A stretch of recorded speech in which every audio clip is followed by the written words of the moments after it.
Welcome, my friends, to another episode of Shoot First, Ask Questions Later. Today, we will be talking about marriage, Mamzeirus, and money, featuring Rav Ezra Schwartz Shlita. Rav Ezra Schwartz is the Harry Rabin Professor of Talmud and Jewish Law at the Rabbi Yitzchak Elchonon Theological Seminary, aka Yeshivas Rabbeinu Yitzchak Elchonon, where he also serves as a Rosh Yeshiva and bochein. He also coordinates the Bronka Weintraub High School Bekiut program for high school students to study, and served as the senior rabbi of the Mount Sinai Jewish Center of Washington Heights. And I should add, on a personal level, he was my Rebbe specifically for Hilchos Nida, though also in general in life, and was Mesader Kiddushin at my wedding as well. So with that in mind, let's get to it and let's do some Judaism together, right? Awesome. That's Yes. my favorite motto that I got. One of my favorite mottos that I kept from you, Rebbe. Yeah, Yashikoa. Yeah, the dual Judaism is something actually I was makabel from Richard Joel, who liked to do things Jewish with other Jews. That was his slogan in here in when he was in Hillel. I'm really excited to be here. Rabbi Kurtz is a Talmud of mine, and it's always just a tremendous pleasure when you see what your Talmidim are doing and how they're making an impact on the Torah world. And honestly, it's exciting. And when we say shoot first, I'm actually worried that based on what I'm saying, I might be shot, but we'll see how the conversation goes. Well, we're all here for Torah content. This is something that I think the listenership, and I always appreciate people reach out to me. There's a wide range of hashkafas. We have people who are a little bit more in the yeshiva shavelt. There's even a few, I think, like conservative rabbis who listen in as well. So I like to think it's a wide range, and what unites everybody is that they just enjoy doing real content and not just, shooting the breeze. So, with that being said, I think we're going to be looking at what is a very complicated and very heavy tshuva. I mean, it's always a heavy tshuva of Chacham Ovadia Yosef and Yabia Omer, particularly, but the topic itself is also very heavy. So, Rebbe, would you like to tell us what's the scenario that he is adjudicating? Sure. So the case that Chacham Ovadia deals with in this tshuva is actually a real life case that came up in the Bet Din in Petach Tikva. The situation is a question that involves mamzeirus as well as involving child support. The story is, and we can get into the details as we go through it, the story is that a woman was with another man. She admitted to have being with this other man, and she became pregnant. The husband, again, we'll get into the details as we go through. The husband was not so happy with this situation. Be fair. They had been separated beforehand. They got separated again, and the wife is pregnant. The wife is pregnant, and the wife comes to the Beis Din, and she is asking for child support. She's asking that the husband support and pay for this baby. Well, the husband says, darling, or he didn't say darling, trust me, Uh, I ain't paying for this kid because it's not my kid. Right. Lahada Elf Alpha Havdelos, perhaps. There are unfortunately reality TV shows that are dedicated to topics like this. And generally, the way I understand they go is that there's a DNA test, which generally can ascertain who is the biological father of the child. So, wouldn't that be an open shut case? Or So, would it? so let's go slowly. You have to remember this case happened in 1957. Hmm. So 1957 is before DNA was really used to ascertain things. Additionally, one of the things that came up, I was in the Kollel and RIETS the year of September 11th, and we were trying to work to be matir all of the agunos, and there was a huge discussion about whether we can use DNA to be matir agunos. Chacham Ovadia actually supported using DNA, but many poskim did not support using DNA for fear that DNA might create mamzeirus. In other words, if I could identify that this kid is from a different father, Oh, so that could create mamzeirus issues, and we don't want to go there.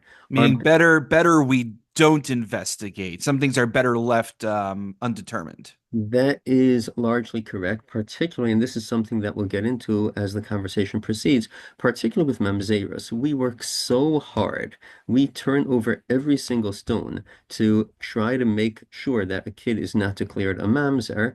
So therefore, poskim, even if they would poskim in the case of September 11th, we're saying, you know what, I'm not going to allow the use of DNA technology to prove that the husband was in the World Trade Center, etc., because that'd be opening up a Pandora's box Mm. and possibly create mamzeros in cases where we don't want to have it. We work so hard to avoid mamzeros. Let me just talk about one other tshuva, which I was thinking of doing this morning, but I didn't. Is a tshuva in the Maharsham in Chilak Gimel Siman Kuf Samach Aleph about a woman who's with her husband for 10 years. She never becomes pregnant. At some point, there's a man who sleeps over, etc., Ugh. in their house, and then she ends up being pregnant. Like, And 2 years later, this guy is in town again, and on mikveh night, she comes back a few hours late, and she's pregnant. And both of these boys who are born look very much like this other guy, not like the husband. and you're saying she was makbid to go to the mikvah to deal with the nida issue, but not with this nus Again, like issue. she's dealing with the Nida issue. I think she wanted to be with her husband also. They tried to be together. That case is actually more complicated because the husband was saying that he didn't have Gvuras Anoshim, that he really couldn't be with Uh, his wife. And now suddenly she's pregnant. Well, the husband said, you know what, sometimes, occasionally he's able to do a tiny, tiny little bit that counts as bia. But the Maharsham works so hard in that case to say, oh yeah, the kid looks like this other person, not like her husband. And the husband is saying he's unable to attain an erection and therefore, the kid ain't mine. But right. And it's nonetheless, interesting is like in Dine Nefashos, we know in capital cases, generally, even though there's a little discussion in exigent circumstances, generally we can't use circumstantial evidence. But could it be used in this area of halacha? We know that you can't have you need two witnesses for a davar sheba erva. That seems to be what we're discussing here. That this is something requires a higher level of evidence if we're going to make so a decision. So yeah, yes and no. It requires a higher level of evidence. That certainly is correct. But in this case, I think what we will do is we will grasp at straws, which we ordinarily would not grasp at, to just try and make sure that this kid is not a mamzer. We work so hard to try to make sure a kid is not a mamzer, because if a kid is mamzer, he's usher level bakahal, he can't marry anybody, with the exception of a ger. It's really, really, really difficult. So therefore, we will leave no stone unturned to try to determine that this kid is not a mamzer, and that is really the background of this tshuva in Chacham Ovadia. Though I think there's a little bit of a wrinkle here because if the only issue in this case was a question of mamzeirus, of course we would go to the opposite extreme and try to make sure that he's not a mamzer. But here because she's claiming that he's a legitimate child of her actual husband, she's now claiming monetary support from him, Right. which she's denying. So that's really the fascinating case over here, because I have two issues that go against each other. Hmm. In other words, what I have is that if the kid is not a mamzer, so then the father is presumably obligated to support the kid. Perhaps there's room to split between the two and say, oh, in Dine Mominis, we paskin that you could say kimli, that I can rely on a position that's otherwise rejected.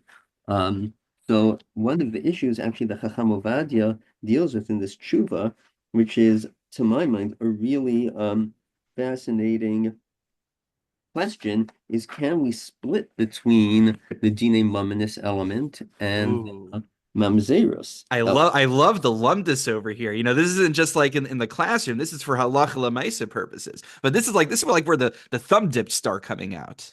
That's correct. The thumbs are coming out. If you look in this Tshuva, Ostes, that's really where he has this lengthy discussion about, or lengthy in the sense of like 20 lines about whether we can split between the Mamzeirus issue and the Dine Mumnis issue.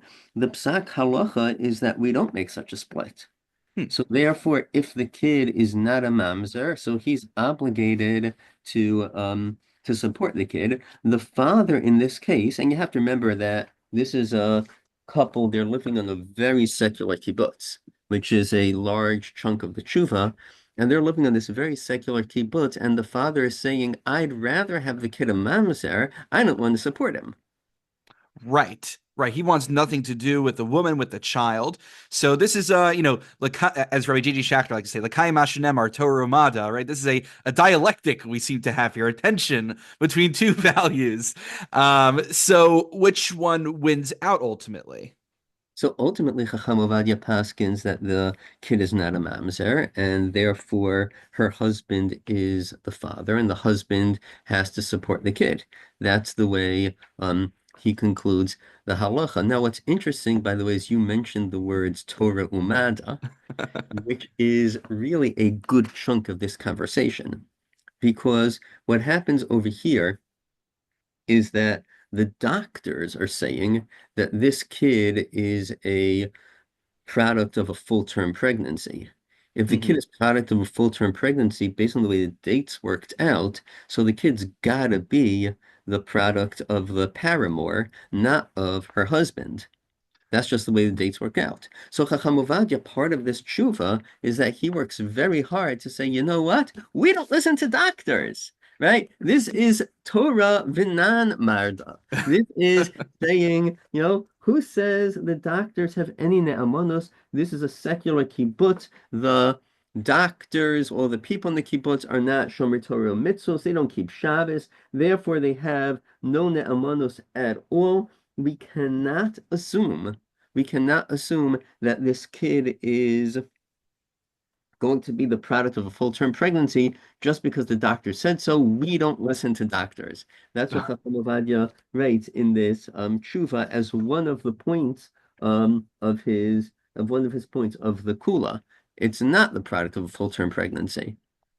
So this is right. So I think there's the Torah Mada angle, which is how much are we willing to, take the doctors, take science into the halachic process.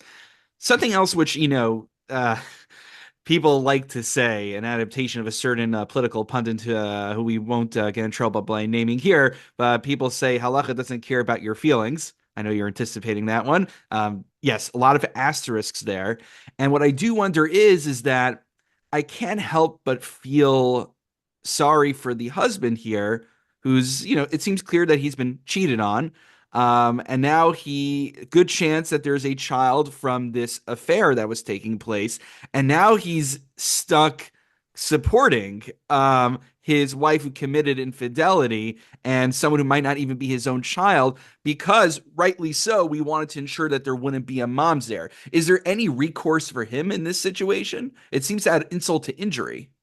That's a really good question. Does the husband have any recourse to say, I'm not supporting the kid? So the way the Psak Halacha came down, no. The Rabbanim in the Bet Din of Petach Tikva, they said that we're going to say, to avoid Mamzeirus, we're going to say that this man has to spend his money. And from their perspective, this is the less of two evils. There's a few other issues that come up over here, like you mentioned the words Torah Umada, and Chacham Ovadia says, well, I have a possibility, which seems very clearly against Mada, that maybe this baby who was born on September 24th, 1955, maybe the baby actually was conceived when the couple had been together in Oh. December of 1954, and the pregnancy is a pregnancy that is longer than 9 months. And that's a halachic principle called Dumish Tuhi Ishtihi. It's a Gemara in Yavamis. And the Rambam paskins that you can say that a baby is the product of a pregnancy up to 12 months. You can have a 12-month pregnancy. The baby's staying in there much longer. I am not jealous of this woman in any way. Oof. And according to the Rambam, by the way, it's 12 months. The Meiri says it's 15 months, Wow. Is, right? is that even scientifically possible? So I don't think so. But what Chacham Ovadia is doing in this case is he's using halachic principles when it's decidedly against the science, right? The science is saying, oh, it's a full-term baby. That would mean the baby's a mamzer. Well, he says, well, the baby, isn't really full term. Maybe it's a baby that is born less than 9 months from the time the couple got back together after his birthday. Well, maybe the baby is born more than 9 months from the time that they had been together before the initial separation. So, And Chacham Ovadia is more willing to say that it's a 12-month baby, etc., to prevent the mamzeirus, rather than listen to the doctors. And even though we believe doctors usually, but this kid, right, we can't make him a mamzer, and the doctors, come on, they're not shomer mitzvah, so therefore we don't live, ah, therefore we don't believe them. And you know what? Who said that she really had an affair? The people who are testifying they had an affair, they're from this secular kibbutz, Yisrael, whatever it is, and therefore no one has any ne'amanos. And therefore, I'm going to put on my halachic hat, my pure halachic hat. I'm going to put on really tight with the ear flaps down. Like this is an impenetrable, like warm, Russian winter hat with like the Con Ed hard, like football helmet type of outside. This is a hat that's fully attached to my head. Halachic hat, not allowing any mitzias in, because I want to avoid mamzeirus. so this is what I'm wondering. Is this reflective of a broader trend in Chacham Ovadia's jurisprudence to ignore outside facts? Is he like a halachic purist, or is it only because of the mamzerus circumstances? I mean, I could just think, offhand, I was learning some sugyas in English Moshe, and like there are certain places where he outright says, "I don't want to bring scientific innovation to the process." His opposition to IVs, in context of fasting, his opposition to a clamp for a bris milah. There are places where he explicitly says, "We don't want to bring these new things in. We do things the way halacha has always dictated." So I'm wondering, is this reflective of a conservative approach of Chacham Ovadia, or is it just because of the nature of the extreme mamzerus circumstances? That's a great question. I wish I'd know enough about Chacham Ovadia's tshuvas. I think Chacham Ovadia wrote more pages of halacha than any Jew in the last 500 years. When Yeah. you count up all the pages in Yabia Omer, Yechavadat, and Taharat HaBayit, in Chazon Ovadia, he wrote so much. So I'm certainly not an expert on all that he wrote. I don't know enough to say, is he an anti-science guy? I don't think so. In that DNA issue that we mentioned beforehand, Hmm. in terms of permitting women to remarry after the World Trade Center, he uses DNA. He's willing to rely on science in that case. Chacham Ovadia is not an anti-science guy, but certainly in this case of Mamzeirus, the stakes are so high. So that's why he is saying, you know what? We're not going to do Mamzeirus, right? And we're going to ignore the science to make sure that we avoid Mamzeirus at all costs. Right. He's selectively ignoring the science in a case like this, which is far be it from me, Chas Hashem, to even come close to questioning Chacham Ovadia. Now as a kasha, as a shaila, I'm just curious about how that works, because if one in principle agrees that the science and can update the Metzias, how is it possible that I could selectively choose when to use it and when not to? Isn't that now the objective reality? This is like a broader philosophical Yeah, question. that's a broader philosophical question.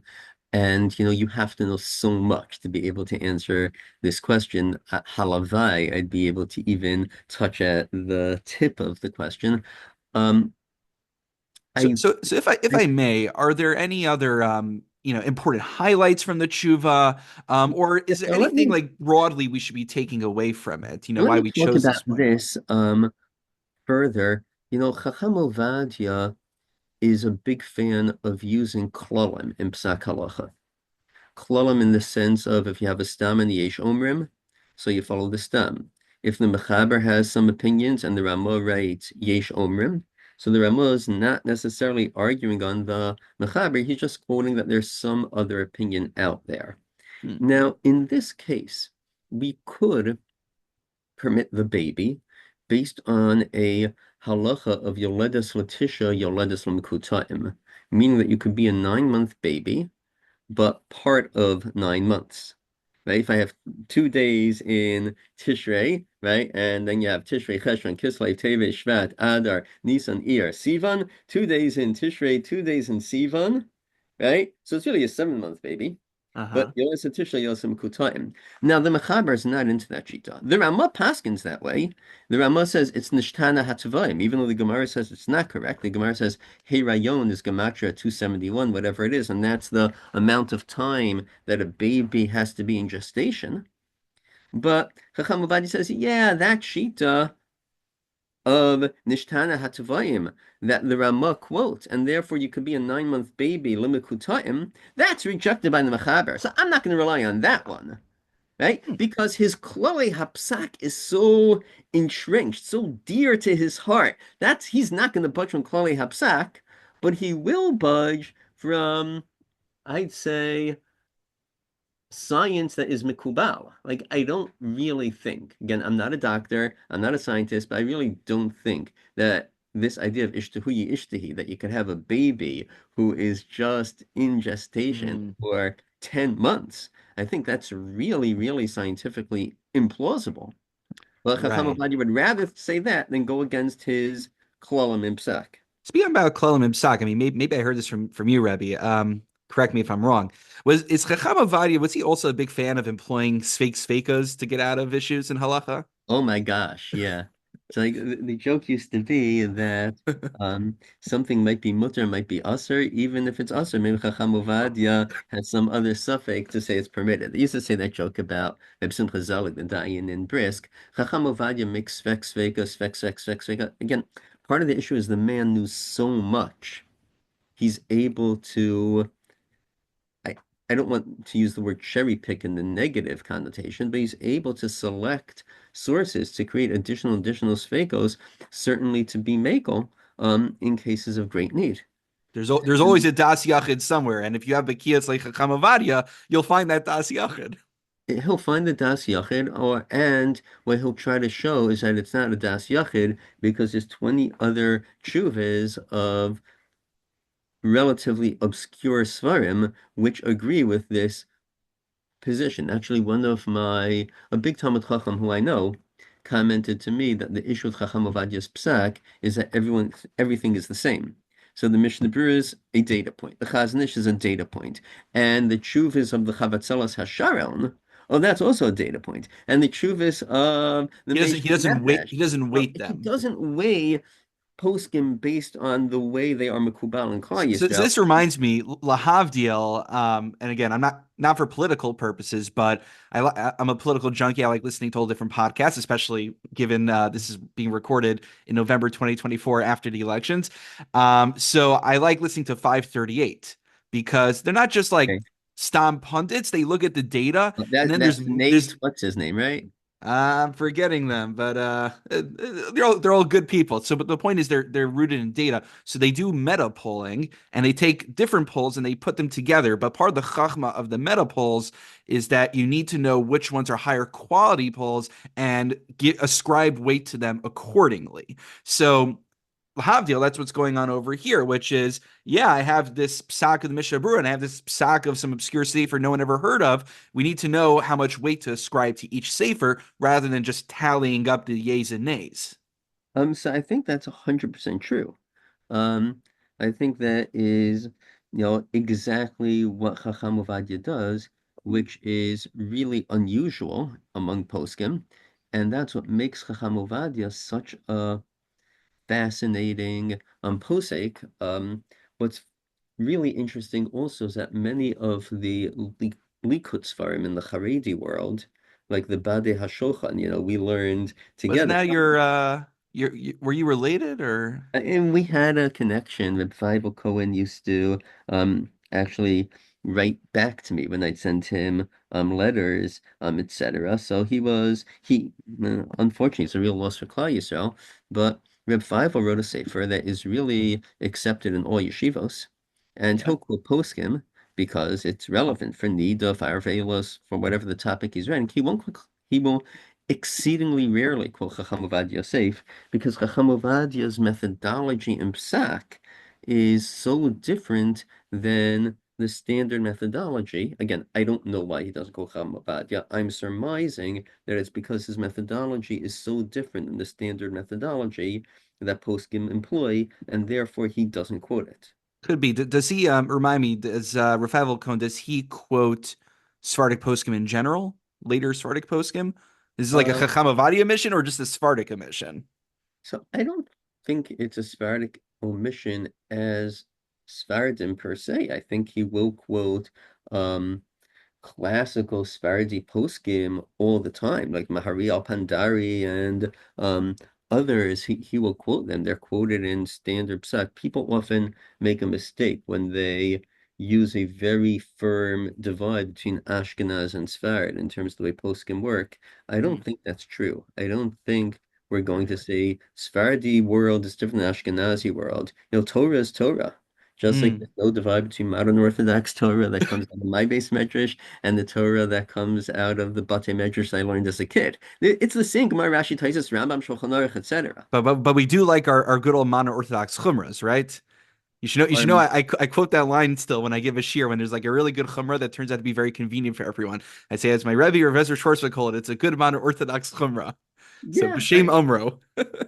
I mean, Yashay Kalach, I'm really happy that like you remember what we discussed. Yeah, so again, I think it's a mistake to speak about different modern Orthodox halacha than different yeshivish halacha. Modern Orthodox chumrah just means that people in the modern Orthodox community tend to do X, Y, and Z lahachmir, and people in other communities tend not to do it, right? Right. Or modern Orthodox kula. When the divine laws see modern Orthodox Jews and Jews in the Haredi world are do you brush your teeth on Shabbos? Hmm. Right?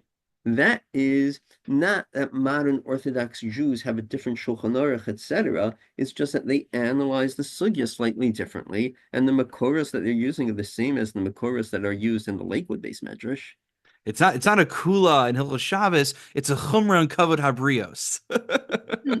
That's a nice way to say it, or I don't know, it's such a nice way to say it because it's somewhat insulting to people who don't brush their teeth on I do Shabbos. brush my teeth for the record, but the sometimes the reasoning gets oversimplified. But anyway, I know Rebbe, you only have a few minutes left till you have to get to your next year. So there's one question I wanted to ask here at the end. I specifically did not want to. I know every time people bring you in to speak somewhere, they always annoy you with the OU quote tshuva or position paper about women clergy. I specifically did not want to re-traumatize you over and over again on that one topic because there's so much more Torah you could teach than just that one social issue. Maybe we'll do another episode on the topic. But what I was really curious about was I remember this came out when I think around the time that I was in your shir roughly, and you were very adamant about distinguishing between a tshuva and a position paper. You said it's not an OU tshuva, it's the OU position paper. Right. And could you just clarify, like, what makes something a tshuva and lamai nafkamina? So that's a good question. Again, this is the world according to me. I think that when a posek sits down to write a tshuva, the posek is giving a well-sourced answer to a question. And the sources that the posek is bringing are generally sources in Shulchan Aruch, etc. Those are the types of sources that are being brought. A position paper, I think, is less rigorously sourced.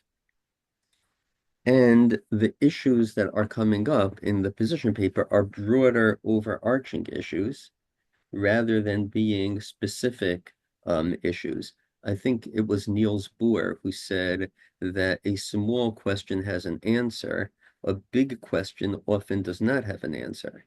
And when I'm looking at very large, overarching questions, those are big questions. That's questions for position paper. There might not be one correct answer. I can't give you one source. What I can say is that the thrust of Torah literature leans in this direction. Hmm. And that's really, I think, what was going on in that OU paper, what's going on in a lot of, position papers. They're not rigorously sourced. They don't have to be. They're not supposed to be. The intended audience are not people in the base medrash who are going to be pulling out their Igros Moshes and their Yabia Omers and looking stuff up. The intended audience is the Amcha, so rigorous sourcing is not as important. The issues that are being addressed are meta issues, much larger, broader hashkafa issues, and as such, I think a position paper really reads differently than the standard halachic tshuva. Now, I'm not saying that a position paper is not halachic. I'm Hmm. not chas v'shalom saying that. I'm not saying that's the type of thing that, okay, wishy-washy, we can dismiss it. No, God forbid. What I am saying is that it's working with different halachic sources, sources which ordinarily are not brought into the halachic miskeret, because the issue that we're talking about are broader social issues, issues that are relevant beyond the specific question at hand.